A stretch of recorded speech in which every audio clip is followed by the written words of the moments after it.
Here right now at Hard Labor Creek, wrapping up the Brad Drake Wild Game weekend, an opportunity for the community to come together, support the Chamber Foundation, support FFA. There's nothing in the community that doesn't benefit from this effort. We'll be right back.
Welcome back. Still here at Hard Labor Creek Quail Plantation here in Chipley, Florida. Here right now with Gary Clark. Gary, you've kind of meshed into this whole event out here. You're a board member of One South Bank. You're obviously head of Sure Shots and that FFA segment. Obviously very entrenched into the Chamber and Foundation. So you're actually killing several birds. Right. No pun intended. We're out here right now for the Brad Drake Wild Game Hunt, and it's the whole weekend. I didn't think that it was past tonight, but talking to Ted just now, he said this actually goes on all weekend long for those who want. Right. We've got a few carryover hunts for tomorrow and Sunday. A few folks that were some of our good sponsors that were not able to make it today. We're going to go ahead and get their hunts in for them on tomorrow and Sunday. That's pretty cool because you're actually able to say thanks and maybe get a little bit more one-on-one time with those guys too. Yeah, that's a great opportunity for us, Paul. We get to spend time with our folks, our legislative delegations. A lot of these guys that are sponsors here are lobbyists. They work in Tallahassee. They have direct day-to-day contact with our legislators. They're real good supporters of ours, and they're there for us when we need them. And so we're trying to just say thank you to them for all they do for us. Well, we've said it several times in the course of our conversation with you guys, and it bears repeating that Brad Drake was very much a gentleman, stepped down, allowed Marty Coley to finish out her duration there in Tallahassee. Brad, certainly a friend to Northwest Florida, and I would say, even defining it more, certainly a friend to Washington County and Chipley area. I imagine he's pretty excited about the fact that you had a banner year this year. Absolutely. Well, we give Brad all the credit for us having a banner year. Brad did a great job of helping us to get our sponsors. We're very happy to see him back as our new representative here in Washington County. He did a great job for us and when he was in the legislature the first time, and you're right, he did the right thing. He stepped down, allowed Marty to fill out the remainder of that term, and now he's back in and doing a great job for us. Did a fantastic job raising funds. We could not have done this without him. The key to it is these folks that are here as sponsors are doing that in appreciation for all that he does for us, and so it's a win-win situation for all of us. $45,500 total monies raised for the event. I understand that some of it does go to the Sure Shots effort. Correct. You don't ever miss an opportunity to brag on those kids, and I can't blame you. Talk a little bit about that involvement. Sure, I'll be glad to. The money that we raise here goes through the Washington County Chamber Foundation. Ted and I have worked out a deal several years ago. We're going to split the money between the Chamber Foundation and the 4-H program. We put the money in the Sure Shots program. They in turn help to support also the archery program. We've got a really good archery program in this county, and we help to support that as well. But our Sure Shots is the 4-H shooting sports program. We've got about 20 kids that are shooting skeet and trap. They're shooting about every 2 weeks now. They're practicing about every 2 weeks. We'll do 2 or 3 competitions a year. This group has had some tremendous success. We currently have 6 state championships to our name. We're going for our 7th in a row this year, and looking forward to competing March 21st down in Polk County against all the other teams from throughout the state of Florida. Well, and let's take another opportunity to brag on some of your other FFA kids. Just recently came back from state competitions and did really well. We actually in district competition, our FFA parliamentary procedure team, I've had the privilege of coaching that team for the last 5 years. Won sub-district back in December, won the district competition in January over in Jay, Florida. We'll be going to state competition in June. We'll be competing against the top 12 teams in the state of Florida. Competed last year. We finished probably in about 6th place. They recognized the top 4 or 5, but we probably finished in 6th place last year. Looking for at least a top 4 finish this year. Got a great team. They got a real good shot at winning the state championship. It's a tough competition, but I think they can pull it off. They're a great group of kids. They're really devoted, put a lot of time and effort into this, and I think it'll pay off for them. If they recognize those top 4 finishers, I guarantee at 6th, there's some people that are still gunning for you. Absolutely correct. That's exactly right. They're after you always. You're in that pipeline, and you get better every year. Yes. This has been a great event, and the weather's been just about what, for me, and I'm not an outdoorsman, I like being outdoors, but you guys live this lifestyle. This is almost perfect, isn't it? It was Chamber of Commerce weather today. We could not have ordered up a better weekend. The last 3 years in a row we've ran this thing. We've had pretty bad weather. We've had a lot of rain. We actually have had too cold of weather. We've had too hot of weather, but this week the weather has just been wonderful. Temperatures are great.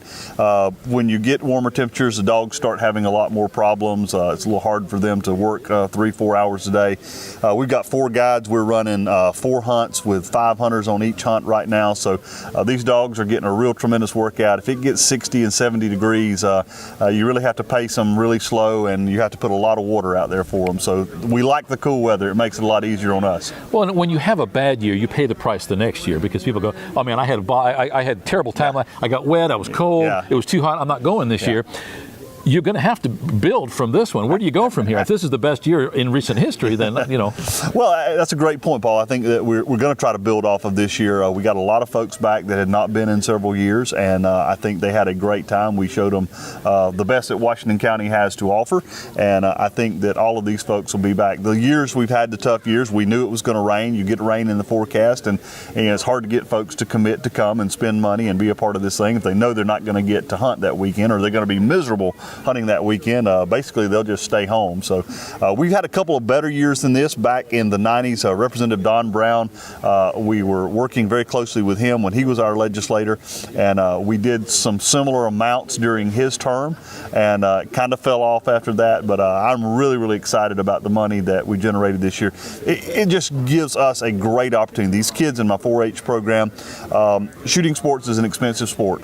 They're spending $30 to $40 every Sunday afternoon that we practice on shells.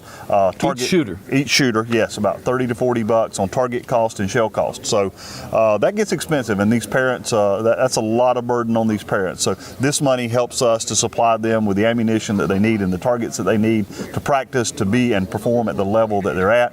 Archery program's the same way. They're competing in state tournaments. They're having to travel, motel rooms, food, and a lot of kids just can't afford to do that. So this gives them a great opportunity. And from the Chamber Foundation side, our Chamber Foundation has supported numerous programs in this community, the Junior Achievement Program being one of the top programs that we're very proud of the success they've had there. It's a fairly expensive program for the Chamber to be involved in. This money goes to help to support that program. Also, the other contributions that the Chamber makes to different organizations in the community comes through our Chamber Foundation. So it's not just a Chamber thing, it's not just a 4-H thing. This money benefits Washington County in a great way. Yeah, and lest we be remiss and not mention it, let's put on your One South hat right now. One South Bank, one of the major sponsors of the event this year. You're on that board of directors. A very conservative bank, still has a Texas rating of 0, which is unbelievable. Conservative, but nobody leaves there without a smile on their face, because even if you can't give somebody what they want, you can give them information that will help them get to that point later. Yeah. And that's you're to be congratulated on that. Thank you. I'm very, very excited about my affiliation with One South. It's been a real privilege to work with a wonderful group of people. That was the whole point in starting this bank, was to get back to the community bank concept, to be able to make local decisions and make decisions fast and help people. And the staff there does a tremendous job. It's probably one of the best staffs I've ever seen assembled in a bank. They are customer service oriented, and that makes a lot of difference. That's what people are looking for, and I think that's what's going to make the bank successful. Well, we've got the fortune of being able to work with you in some small way with your marketing and advertising, and one thing that really strikes me is that you don't let the phone ring 3 times. Absolutely. You know, it seems like a little thing, but if you build from that, everything comes the way it should. Well, it goes back to the customer center model. If you put the customer at the center of everything that you're going to be doing, everything else has to fall in place for it. And that's what the staff and the management of that bank do a great job at. Gary, thanks for taking the time to speak today. Thank you, Paul. Congratulations on such a wonderful event. Thanks. Congratulations on top of that with your FFA kids and the successes that you've been enjoying. Best of luck going forward. What makes Washington County so good? Why are we having championship basketball teams? Why are we having championship football teams? Why are we having championship FFA kids? What is it about Washington County? Well, it goes back to me to our hometown values. I mean, you get back to the people that are here, this community. They're a close-knit community. It's a tight community, and these people care about the community that they live in. And so they give you 100%. You look at the young people that are in our school systems that are active in our programs, the FFA, 4-H, sports programs, our academic programs, they give you 110%. They want to achieve more, and they want to work hard, and they're seeing the success come off of that hard work that they put into it. And that's what makes the difference in these small communities in my book. New elementary school, brand new courthouse coming right down the road here just within the next few years, both of those. Nothing but good stuff ahead. A lot of good stuff. And I'll even mention this too. We talk about this event in particular, the economic impact that this event had on our community. I think if you checked with our three local motels, I think they would be glad to tell you that they had some really good weekend this weekend. We had a lot of folks in here spending the night, eating in the restaurants. I think King Drugs probably sold a lot of ammunition over the last couple of days. These guys were shooting up. So this event's been a great economic impact for our small community as well. And these are guys who spend money. Absolutely. They're not worried about the cost of the meal, or they're going out to the retail stores. Again, Gary, thanks for everything you do in the community, and thanks for talking to us today. Thank you, Paul. Here right now at Hard Labor Creek, wrapping up the Brad Drake Wild Game weekend, an opportunity for the community to come together, support the Chamber Foundation, support FFA. There's nothing in the community that doesn't benefit from this effort. We'll be right back.